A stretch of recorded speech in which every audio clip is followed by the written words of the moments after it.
Hi guys, hi Naveen, hi Meherin. Hi sir. So இப்போ வந்து ஒரு கேம் பார்க்க போகிறோம். அந்த கேமில் டோர்னமெண்ட்டில் விளையாண்டது சரியா? E4, C6, knight C3, D5, knight F3, D takes E4, knight takes E4. இதுக்கு என்ன மூவ் பண்ணியிருப்பாங்க எதிர்பார்க்குறீங்க?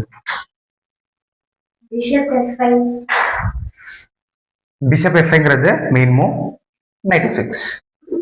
So knight takes F6, pawn takes F6.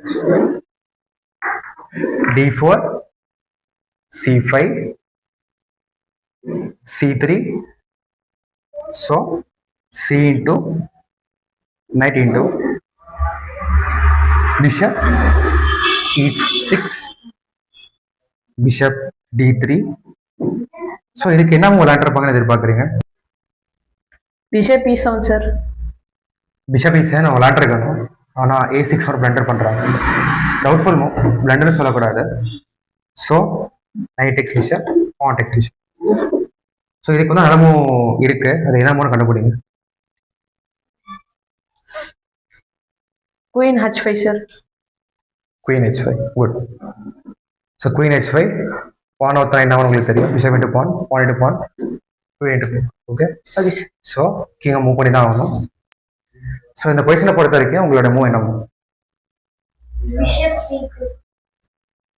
Bishop C2 okay move, ஆனால் குட் மூவ் வந்து bishop E3. So queen to queen அடிச்சா, sorry queen to bishop அடிச்சா என்ன பண்ணுவீங்க? Bishop C5 plus. So bishop C5 plus. இந்த diagonal ஃபுல்லா queen control பண்றதுனால இந்த ஸ்கொயருக்கு ஃபோர்ஸா மூவ் பண்ணி ஆகணும். ஸோ குயினால சாரி ரூக்கால குயினா பின் பண்ணிடு. ஓகேவா? So queen tax rook, queen tax queen. So ஒரு குயின் அப் ஆயிடுது. இதுக்கு மேலே எப்படி ஜெயிக்கிறோம் உங்களுக்கு தெரியும். ஓகேவா? ஸோ லைக் பண்ணுங்க, ஷேர் பண்ணுங்க, சப்ஸ்கிரைப் பண்ணுங்க. இந்த வீடியோ உங்களுக்கு யூஸ்ஃபுல்லாக இருக்கும்னு நினைக்கிறேன். டில் தட்